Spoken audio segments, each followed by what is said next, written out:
Здравствуйте, в эфире Абхазского телевидения еженедельная программа «Суть дела».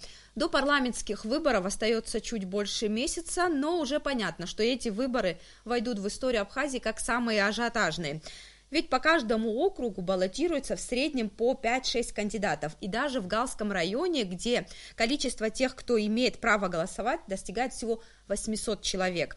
Как вы поняли, тема сегодняшней программы – выборы в Народное собрание. А у меня в гостях сегодня секретарь Общественной палаты, опытный политик, депутат парламента первого созыва Нателла Акаба.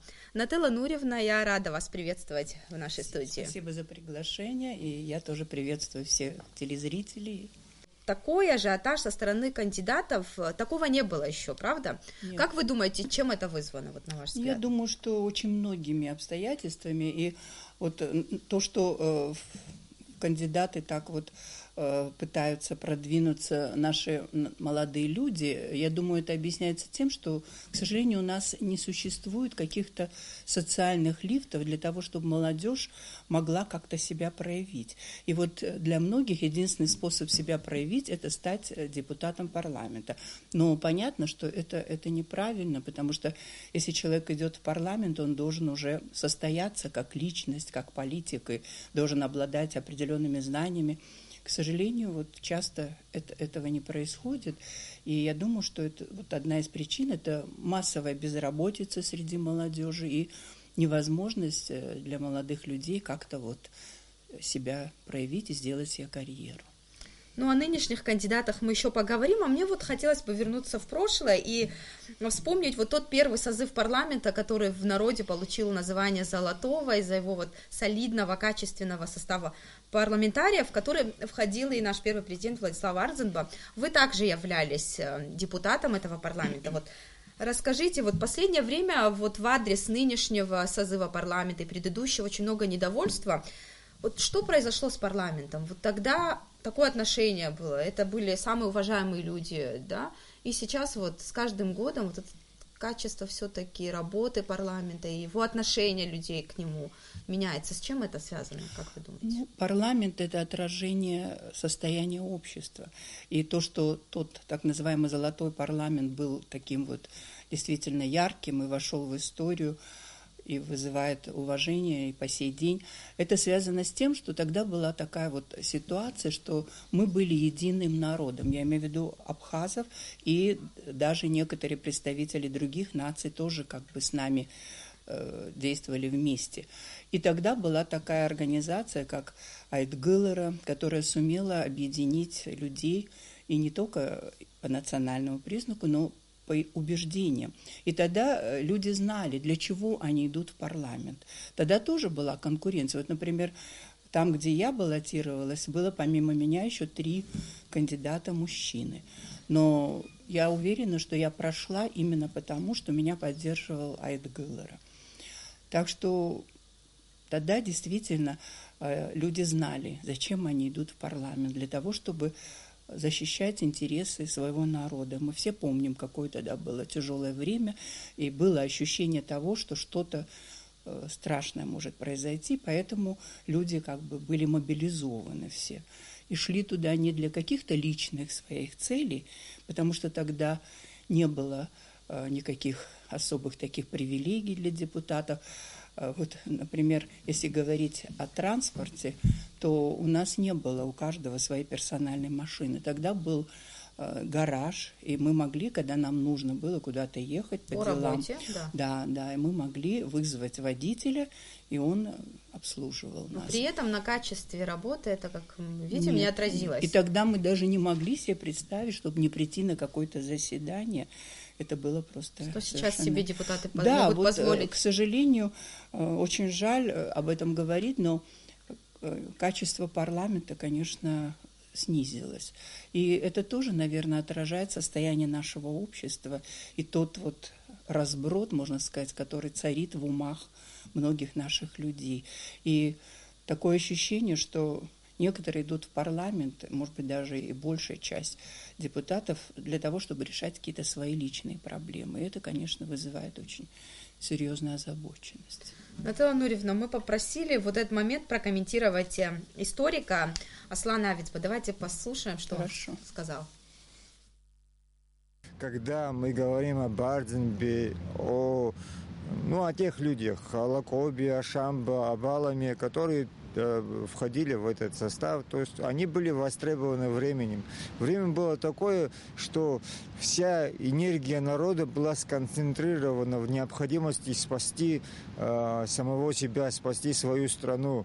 Когда мы говорим и пытаемся сравнивать парламенты всех созывов, мы еще должны исходить из того, что первый парламент до 1994 года, он был еще не только высшим законодательным органом, а вообще высшим органом управления. А остальные парламенты, созывы, начиная с третьего и включая тот шестой, который сейчас будет, все-таки все сфокусировано на внутриполитической борьбе. Если первые два парламента, выбирая люди, и сама элита, которая шла во власть, несла ответственность за судьбу страны, и туда просто так идти нельзя. Произошло потом расслоение общества, разделение по политическим комнатушкам внутри Абхазии и лоббирование интересов клановых, экономических, семейных.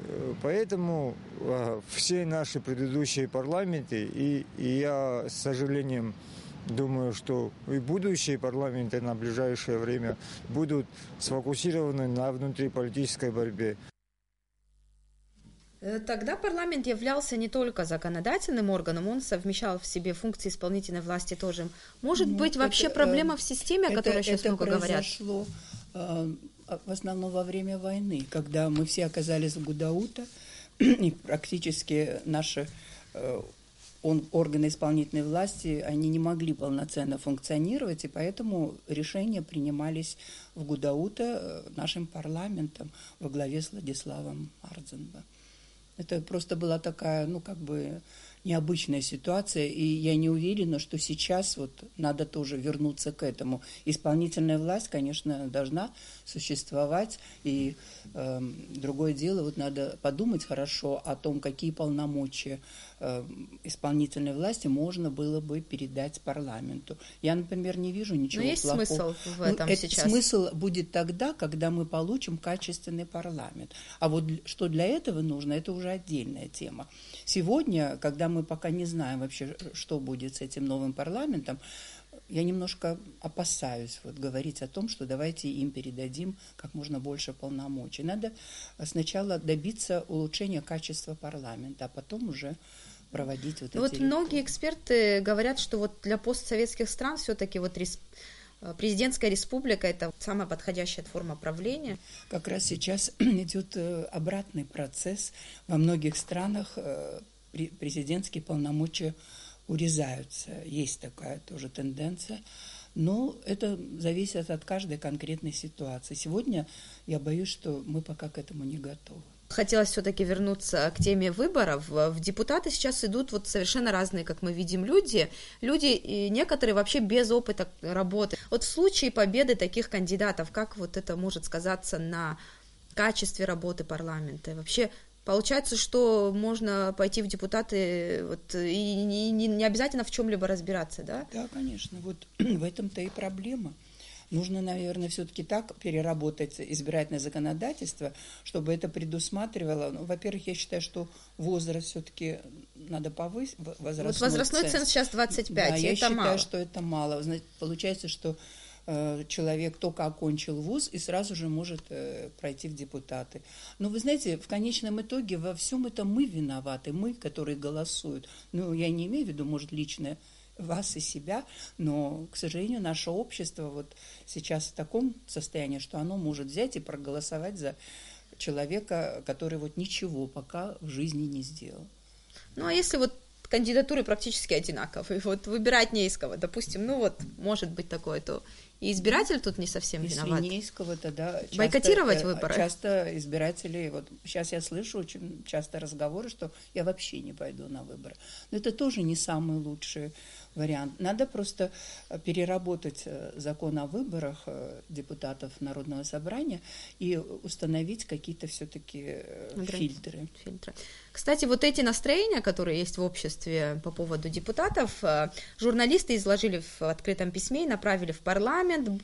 Спикер ответил на площадке Арсмира, была пресс-конференция. Да. Давайте вот несколько моментов основных из этого письма. Я еще раз хочу, чтобы мы с вами посмотрели, а потом вот это письмо хочу обсудить. Открытое письмо в Народное собрание. Неприкосновенность депутата. Отменить практику приобретения индивидуального транспорта для депутатов парламента. Закрепить законодательно ежегодные публичные отчеты депутатов перед избирателями в СМИ, установить возрастные ограничения для депутатов от 35 до 70 лет и узаконить наличие трудового стажа не менее 5 лет. Обязать предоставлять и публиковать ежегодно декларацию о доходах и расходах каждого депутата и членов его семьи. Обеспечить трансляцию сессий парламента в прямом эфире телевидения. Страна маленькая, все друг друга знают, и в конце концов можно навести справки. Здесь какие-то пиар-технологии не используются. Насколько эта информация будет объективная? Если ты спросишь у родственника какого-то кандидата, он, конечно, будет самым лучшим образом характеризовать. Можно не у родственников спрашивать, можно другим способом пойти. А вдруг окажется, что он родственник? Ну да, можно, конечно, есть шанс обмануться, но тем не менее, вот в маленькой стране все-таки легче, да, с этим. Но вот все-таки такой депутат, как Нодик Вициня, сейчас работает в парламенте. Ну, пока что он действующий депутат, но скрывается от закона. Да. Вот что делать в этом случае, да? Когда его избирали, он еще не был преступником. Вы знаете, если бы фильтры эти были, то мы бы все знали, что, вот если бы публиковались декларации о доходах, я считаю, что это очень важно и это необходимо. И не только касательно депутатов парламента, но и вообще касательно всех чиновников. И это, наверное, у какой-то части баллотирующихся отбило бы желание идти в парламент. Потому что у многих людей доходы, которые вот они имеют, они не очень прозрачные, не очень чистые. Поэтому я считаю, что это очень нужное как раз ограничение. И тем более, что это есть очень во многих странах, включая Россию. Там постоянно вот на страницах прессы обсуждаются, там вот у того там в Лондоне квартира, у этого там какой-то огромный особняк. И я считаю, что мы должны тоже как-то вот быть в курсе, конечно, за кого мы голосуем. Если бы тогда это было, может быть, мы бы за Нодика Квициния не проголосовали, потому что все знают, что этот человек был очень обеспеченный, но какой ценой он получил вот это состояние, это мы бы могли тогда узнать. Будучи депутатом, он совершил тяжкое преступление и скрывается сейчас от правосудия, но депутаты проявили солидарность и не лишили его депутатской неприкосновенности. Это как раз и очень повлияло на авторитет этого парламента. Я считаю, это была их очень большая ошибка. Эта солидарность, она фактически покрывательство преступления. Это их не украшает, конечно. А вот само открытое письмо, вот вы его видели, читали наверняка. Вы полностью согласны с тем, что там сказано? Нет, я считаю, что это письмо слишком радикальное. Но там есть требования, с которыми я согласна. Вот относительно возрастного ценза я согласна. Может быть, даже 70 лет это можно и увеличить. Мы знаем, что есть люди, которые 75 и 80 прекрасно во всем разбираются и имеют какие-то интересные идеи. Но что касается 35, я считаю, это правильно, потому что 25 – это все-таки не тот возраст, когда человек уже сформировался как личность. Вот. Кроме того, наверное, надо все-таки подумать о каком-то образовательном цензе. Что касается неприкосновенности вообще, это мировая практика. И когда мы принимали вот этот закон о статусе депутата, мы тоже приняли это требование. Но неприкосновенность не должна вести к вседозволенности. Неприкосновенность касается только деятельности депутата в парламенте. Если он в парламенте сделал какое-то заявление, которое кому-то не понравилось, это не должно повлечь за собой лишение его статуса депутата. А вот если он совершил какое-то преступление, пока нет. Но там сказано, что если депутата застали на месте преступления, то тогда его должны лишить. Если вот Нотика Квицини не да, застали, но да, потом да, суд установил все-таки да, его... все-таки надо с уважением относиться к решению наших судебных органов. Если они предъявили ему такое обвинение, значит, парламентарии должны были согласиться с этим. Я считаю, что, конечно, это было очень неправильно, и это просто бросает тень на нашу законодательную власть. Ну, вы согласны с тем, что закон надо вот дорабатывать, да, внести поправки с учетом вот этого открытого письма? Да, и с учетом, конечно, каких-то положений этого открытого письма, но вообще нужна общественная дискуссия. К сожалению, вот у нас сложилась такая практика, что депутаты принимают законы, совершенно не считаясь общественным мнением. Почему бы не устроить предварительное обсуждение с какими-то общественными организациями, провести вот какое-то тестирование этого ну, так сказать, проекта закона. И вот это тоже как бы влияет на авторитет парламента. Если бы они больше считались общественным мнением и не принимали таких вот поспешных и непродуманных законов, которые потом приходится менять, то это бы, конечно, прибавило уважения к парламенту. Еще мне бы хотелось поговорить об участии женщин в парламенте. Большая часть населения Абхазии – это женщины, но мы видим, что из года в год в парламенте, если вначале их было 5, то сейчас одна женщина, да? Да, и я боюсь, что в следующем парламенте их вообще не будет, потому что я смотрю... Хотя есть кандидатуры. Есть всего 8 женщин, а мужчин мы с вами видим сколько... 100, более сотни. Да, еще будут, наверное. Так что у женщин, конечно, очень мало шансов. И, опять же, это наша вина, и, может быть, даже вина самих женщин, которые очень часто не голосуют за кандидатов женщин. С чем это связано? Это очень много таких, знаете, глубинных причин. Все-таки наше общество пока еще во многом патриархальное. Я не говорю, что только за то, что она женщина, за нее надо голосовать. Нет, абсолютно нет. Надо... Но, тем не менее, мы все помним закон о запрете абортов. Вот. Я думаю, чтобы если было больше женщин в парламенте, конечно, этот закон бы не прошел. Конечно. Вот для чего женщины нужны в парламенте? Я скажу, на мой взгляд, но это мое личное мнение, женщины нужны для того, чтобы более активно решать социальные проблемы. У нас в Абхазии очень много социальных проблем. Вот особенно проблемы многодетных семей, инвалидов, многих других категорий населения, но как-то вот этот парламент очень мало внимания уделял этим категориям населения, а вот женщины как раз известны тем, что они больше думают вот о проблемах такого характера, да, и поэтому присутствие женщин в парламенте помогло бы Абхазии скорее превратиться в социальное государство. И вот эти разовые какие-то выплаты, которые сейчас этот демографический фонд кстати, решил. Только начал работать. Но, знаете, эти разовые выплаты, я считаю, что это не так должно быть.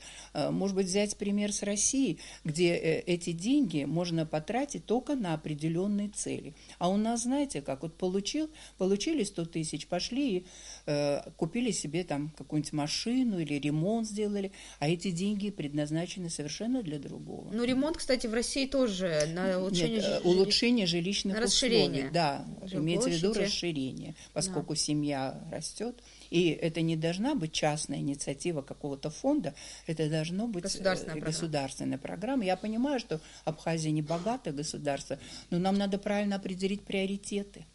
А это, я считаю, приоритет. Помощь многодетным семьям. Это вопрос будущего. Я думаю, что депутаты 6-го созыва должны обратить на это внимание. Последним выдвинули своих кандидатов и партии.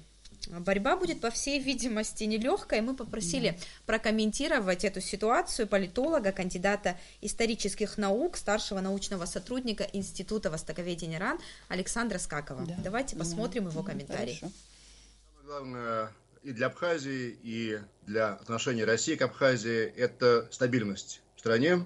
Слава Богу, что Абхазия отошла от этой грани, за которой могло быть переход к гражданскому противостоянию. Я думаю, что именно этот исход этих событий прошлого года, он оказывает главное влияние на предстоящие выборы. То есть, каким будет парламент будущий, как мне кажется, со стороны. Я думаю, что он будет более разношерстный, чем парламент нынешний. там будет представлено больше сил, возможно, больше ярких политиков, в том числе и оппозиционных. Это совершенно нормально. Я не думаю, что какая-то из оппозиционных сил, потому что мне так кажется, что в Абхазии все-таки разная оппозиция, это не единый какой-то сегмент общества, что какая-то из этих оппозиционных сил будет там в большинстве. Такого вряд ли будет. Смогут ли они объединиться против кандидатов партии власти? Тоже вряд ли, потому что у всех свои амбиции и свое видение будущего Абхазии. То есть я думаю, что, во-первых, конечно, если выборы проходят по мажоритарной системе, то, как правило, если не в большинстве кругов, то в очень многих побеждают те, кто выдвигает партию власти или те, кто связан с нею. Кроме того, конечно, я думаю, что войдут в парламент люди из Айнара и люди из то, что называется бывший блок оппозиционных сил. Бывший, потому что у меня такое ощущение, что его уже как блока нету сейчас. Вот последний съезд Амцахары, то, что мы про него знаем здесь в Москве, по-моему, показал то, что одно дело это группировка, связанная с Бжанией, готовы идти на компромисс с властью, а другое дело те, кто ориентирован на бывшего президента, который как-то иначе видит будущее развитие ситуации в Абхазии. Поэтому, наверное, вот то, что были сообщения среди тех, кого поддерживает Амцахара, не было фигуры бывшего президента. Кроме тех, кто связан с партией власти каким-то образом, кроме Айнара, будут представлены обе ветви вот этой бывшей более-менее единой оппозиции. Активность оппозиционных сил – это нормальное явление для государства, но, на ваш взгляд, что произойдет, если все-таки в парламенте представители оппозиционных партий окажутся в большинстве? Не будет так, что вот любой закон, который будет от власти, они будут бойкотировать и не будут приняты, и таким образом какой-то политический кризис? Я надеюсь, что будет какой-то баланс сил. И если придут представители оппозиции в парламент, я вижу в этом только плюс, потому что это позволит вот эти всякие митинговые страсти перенести в парламент, и пусть там дебатируют, и пусть отстаивают свои точки зрения. А вообще исход выборов зависит в первую очередь от того, насколько активно люди пойдут на эти выборы и за кого они будут голосовать. Мы помним последний провальный референдум, какова была явка, и сейчас мы попытались такой опрос небольшой среди населения провести и выяснить все-таки, пойдут ли наши граждане на выборы или нет. Давайте посмотрим, что они думают по этому поводу. Собираетесь ли участвовать в выборах? Пойдем. А что вы ждете от нового созыва парламента? Чтобы для народа что-то сделал. Пока бездействие. Я присоединяюсь, что передо мной женщина сказала, к ее словам. Собираетесь ли вы пойти на выборы? Обязательно. В выборах в парламент будете принимать участие? Буду обязательно. А что вы ждете от нового парламента? Хорошего что-нибудь. Выступления послушаем, их отзывы послушаем. Но я в Гудутском районе живу, в селе Дурипш. Я там буду голосовать. Здравствуйте. Скажите, пожалуйста, будете вы принимать участие в выборах в парламент? Да. А что вы ждете от нового созыва парламента? Каким он должен быть? Он должен просто быть хотя бы. Ну, вообще-то говоря, формально голосуем. Чтобы было учреждение, которое занимается там, они разберутся. И не важно, кто, да, этим будет заниматься законотворчеством? Ну, те, кто выдвигаются, они что-то, амбиции какие-то имеют. Будете принимать участие в выборах в парламент? Обязательно. А что вы ждете от нового состава парламента? Вы знаете, я еще не знаком даже с депутатами, то есть кандидатами. Да? Вот я сейчас хожу, узнаю, кто что, биографию узнаю, кто чем занимается, что знает, что может сделать. А так, заранее говорить сейчас очень сложно. То молодым, я думаю, что не так важна судьба народа, сколько туда попасть. Поэтому я, наверное, буду выбирать такого кандидата, который действительно достойный. Вот, знаете, это на камеру одно говорят, а вы как думаете, пойдут активно голосовать? Я не уверена, что все те, кто говорит, что пойдет, в итоге пойдет, потому что еще много времени. Избирательная кампания еще только начинается, и очень много зависит от того, какое впечатление будут производить эти баллотирующиеся. И еще, знаете, все-таки вот старшее поколение, это люди, уже с каким-то таким советским мышлением, наверное, они более дисциплинированы, привыкли, что на выборы надо ходить в любом случае. А вот молодежь, она более скептически настроена, и я слышала такие разговоры, что вот я не пойду, потому что я не верю, что пройдут достойные. Но это тоже, конечно, очень грустно. Наоборот, мы должны понимать, что от нас многое очень зависит. И еще я хотела сказать о том, что вот во время избирательной кампании некоторые кандидаты уже сейчас, еще даже не будучи зарегистрированы, они начинают обещать отремонтировать дороги, водопровод. Это вот очень плохая у нас сложилась традиция. Вот в наше время, когда мы баллотировались, конечно, ничего подобного не было. И это говорит о том, что у нас не очень четко вот прописаны все эти нормы. На самом деле, когда человек избрался в парламент, он перестает быть представителем того округа, в котором его избрали. Он становится представителем интересов всего народа Абхазии. А у нас вот они вот начинают заниматься такими проблемами, которые на самом деле находятся в компетенции органов местного самоуправления. И даже это неприлично, когда кандидат обещает вот отремонтировать там. Вводят в заблуждение избирателей. Это фактически подкуп избирателя, и надо называть вещи своими именами. К сожалению, многие на это как-то клюют, как говорится, и даже я слышала, что некоторые говорят: ой, хоть бы скорее выборы, хоть что-нибудь нам сделают. Да. Я понимаю, это связано с тем, что люди находятся в таком тяжелом положении, но это не ведет ни к чему хорошему для страны в целом. Завершая нашу беседу, последний вопрос. Как наши граждане голосуют? Вот вы говорите, что еще впереди дебаты будут и агитационная деятельность, но все-таки это может повлиять на выбор избирателей? Я думаю, да. Вот лично на мой выбор это может повлиять, если я увижу. А на большинство населения как голосуют наши граждане все-таки? Я очень не хочу, чтобы они голосовали только сердцем. Все-таки лучше включить ум. Ну, конечно, сердце тоже должно как-то участвовать в этом, но надо думать именно вот об интересах страны в целом. Сможет этот человек отстаивать наши интересы? А ведь у нас еще очень много проблем вот и в плане международного признания. Вот как парламент будет на международной арене пытаться продвигать интересы Абхазии? Ничего такого вот пока мы не видели от предыдущих составов парламента, а это очень важно. И вообще, как он будет решать вот эти социально-экономические проблемы, поддерживать развитие бизнеса в Абхазии, сделать Абхазию инвестиционно привлекательной страной. Сегодня, к сожалению, ничего этого у нас нет. Вот очень много зависит от того, как мы проголосуем и кого мы выберем. Спасибо большое, Наталья Нуриевна. Спасибо вам. А я хочу обратиться к телезрителям. Несмотря на существующие проблемы в системе законодательной власти, именно вы, избиратели, будете решать, каким будет парламент 6-го созыва, и ответственность лежит именно на вас. А я прощаюсь с вами до следующей недели.